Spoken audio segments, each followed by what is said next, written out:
Last week, the Alberta government presented its budget for 2025-26.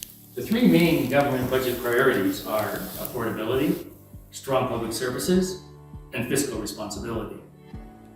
To assist with inflation and the corresponding affordability pressures, Albertans will receive a tax cut of 20% on the first $60,000 of income. At this level income, that is $750 per person or $1,500 per family.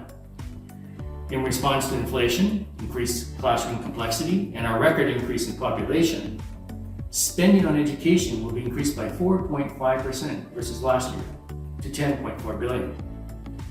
Over the next 3 years, we will also spend an additional $1.1 billion to address growth and hire more than 4,000 new teachers and classroom education assistants. The province will invest a total of $8.6 billion over the next 3 budget cycles to kickstart the building and modernization of classroom spaces for a total of 200,000 students within the next 7 years. $2 billion in 25-26 will be used to support and expand Alberta's early learning and childcare system so parents and caregivers can participate in training, education, or work opportunities. In terms of healthcare, $28 billion is allocated to operating expenses, an increase of $1.4 billion or 5.4% across the whole refocused healthcare system. The budget does anticipate a deficit of $5.2 billion for next year.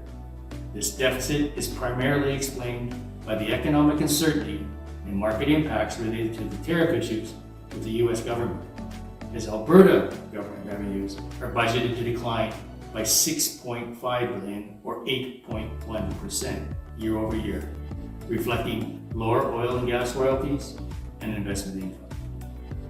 Meanwhile, our overall operating expenses are budgeted to only increase by 3.6%.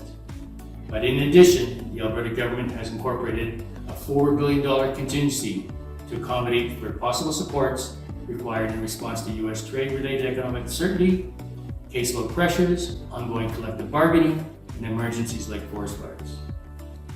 The government views fiscal responsibility as establishing spending that is sustainable through the economic and resource price cycles. Our budget this year is consistent with that approach. I am Myles McDougall, MLA for Calgary Fish Group.